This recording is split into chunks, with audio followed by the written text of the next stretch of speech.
executive platinum, emerald, sapphire. Hi, everyone, and welcome to another edition of Crew Travel right here on Yachting International Radio. My name is Ria. I am your host, and I am very pleased to welcome back the tenacious Lee Harris. How are you? I'm very good, thanks, Ria. I'm liking tenacious, very nice. Sometimes it's a struggle, but this week it wasn't. And I have to mention that Crew Travel is brought to you by Blue Marine Travel, who haven't lost a passenger since Lee Harris was born back in the late 70s. I thought you were going to say 60s then. No, you know what? I've decided that I'm going to stick with the 70s because then in 5 years time or so, if I need to push it to the 80s, I've got some leeway. That sounds good. I like it.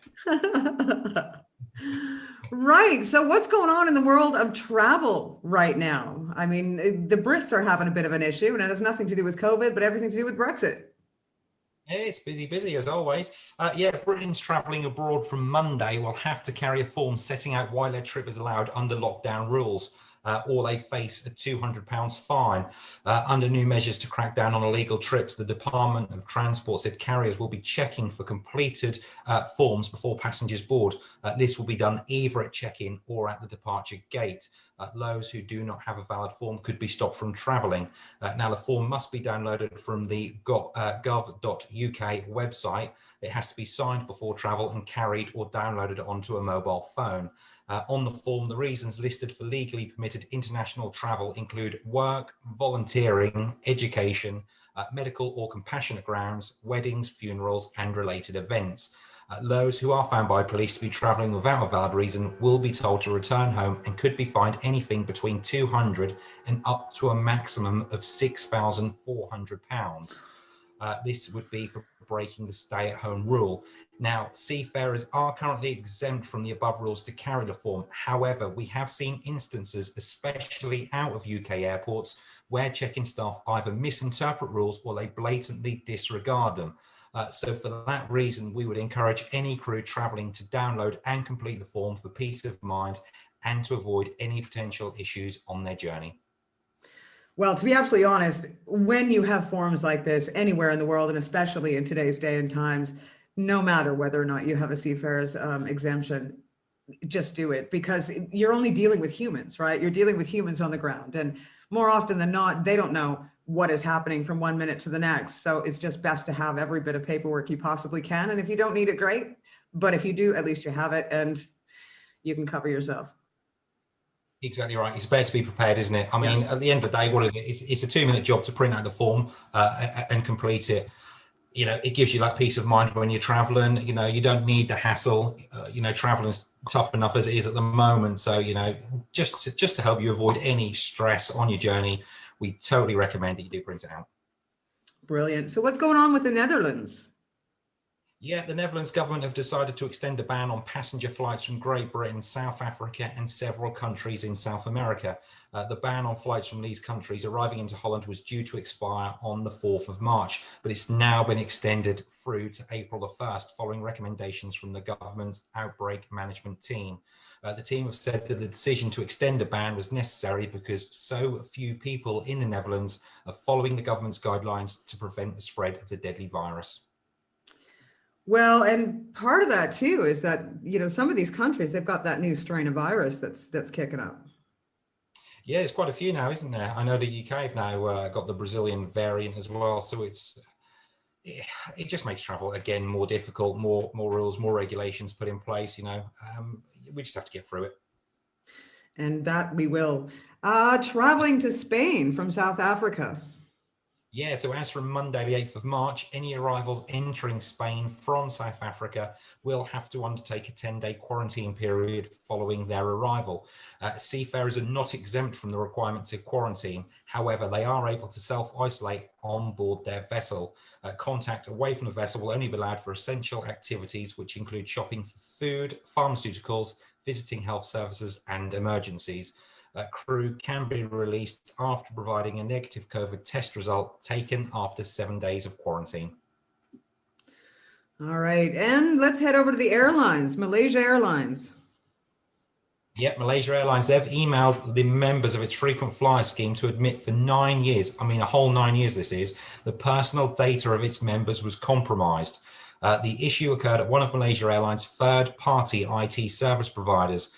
The airline has said that there's no evidence of misused personal data. Nonetheless, Malaysia Airlines is asking its frequent flyers to change their passwords. The personal data involved in the incident included enriched member names, date of birth, gender, contact details, frequent flyer number, frequent flyer status, and frequent flyer tier level. They are saying it didn't include information about itineraries, reservations, ticketing, or any ID or payment card information.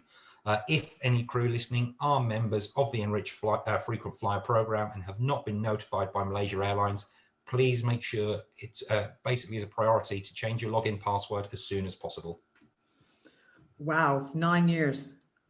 9 whole years and they didn't know. How scary is that? You know, I'm still baffled that in today's day and age, people and big corporations and companies, they're not taking their security seriously when it comes to their IT. You know, they've got massive alarms on their buildings, you know, they've got safes for their money, every which way. Actual property is locked down tighter than a drum. But what they're not understanding is that none of that stuff is worth anything. What is worth something is what you can access through a computer. And that is the one place that they don't have anything locked down. It makes no sense to me. No, it's crazy, isn't it? It does seem to be where they're falling behind, that's for sure, these big companies. I mean, obviously, Malaysia Airlines not the only ones been hit by hacks. You know, quite a few of them have. And like you say, it's something they seem to sort of, they're reactive rather than proactive, aren't they? And yeah, you'd think at some point that's going to change. Well, let's hope so. Emirates, what are they allowing you to do now? Yeah, very generous. Emirates have begun to offer a new product in the economy class cabin of its aircraft. The airline will let passengers pay to block the seats next to them where availability exists. Such passengers will now be able to purchase up to 3 adjoining seats where there is availability. Such seats will range from $55 up to $165 plus taxes. The service is not available to pre-book, unfortunately, and will only be offered at the check-in counter. By taking this approach, the airline can ensure it doesn't stop another passenger booking one of the seats for the full fare, but instead it still makes a little bit of extra money off a seat that would normally be empty anyway. Yeah, you know what? If hardly anybody is flying, how do they actually expect to sell these seats when you're going to get on a nearly empty plane anyway? Why would you bother paying for the seat next to you when it's already, like, it makes no sense to me whatsoever. Yeah, I guess it's just an airline struggling with the pandemic, looking to try to make a little bit of extra money, is what it sounds like to me. Who knows? I mean, I guess if you pay $165, then you're guaranteed to have a spare seat next year, whereas you're probably looking at, I don't know, a 50% chance, if not. Well, I mean, the thing is, if you can't pre-book it, you're going to be able to walk up to the waiting room, look around and go, do you know what I mean? The likelihood is we've got 20 people sitting here. We know this aircraft carrier carries at least, 150. I'm good. There you go. Well, people need to go travel with you, really. You've got to save people a fortune. I know, right? The airlines will ban you quick enough. I'm just going to hang out in the airports, waiting room, and say, don't pay for that seat. You don't need to check, right? Yeah. No, I'm safer at home, I think. I don't expose myself to the world because the world may never recover. Right. Well, and sorry? This is why we only do this on a Sunday. This is why we only do this on a Sunday. We can't do any more than that. I know, right? So your photo competition, winner for February. This is the second month now. Who's the winner? It is indeed. Yeah, so as you all know, Blue Marine Travel is hosting a photo competition to lift everyone's spirits amidst the pandemic. And on behalf of one lucky winner each month, £50 will be donated to a charity of their choice. Congratulations goes to Lauren Kramer, who is February's winner. Lauren managed to get breathtaking shots of a South Florida resident lemon shark. Now, if nobody has seen these photos, please go to my LinkedIn. Honestly, they're brilliant. Absolutely fantastic photos. Lawrence charity of choice is Shark Allies. If anyone would like to find out more about Lawrence chosen charity, please head to www.sharkallies.com. If anyone would also like to see more of Lawrence stunning photography, please head to his website, which is www.urak, that's the letters urak.photography.com. March's competition now is officially open as well. So any budding photographers, please do send in any snaps you have to sales@bluemarinetravel.com, and you could be following in Lawrence's footsteps as March's winner. Can you send us his details and we'll make sure to put that out there? Certainly can. Yeah, we'll make sure we get them all. I've been on his website actually, and the photos, honestly, they're absolutely brilliant. He's obviously a big shark lover, lots of shark photos on there, and yacht stuff as well. So it is a really good website to look at. Nice. Well, thanks for that. Well, I guess that's it for Crew Travel this week. We're all done. We are done again for another week. Well, I got to tell you, my Sundays have never been the same since you came along.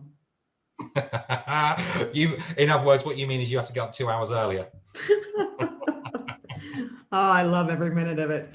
Right. Thank you again, Lee.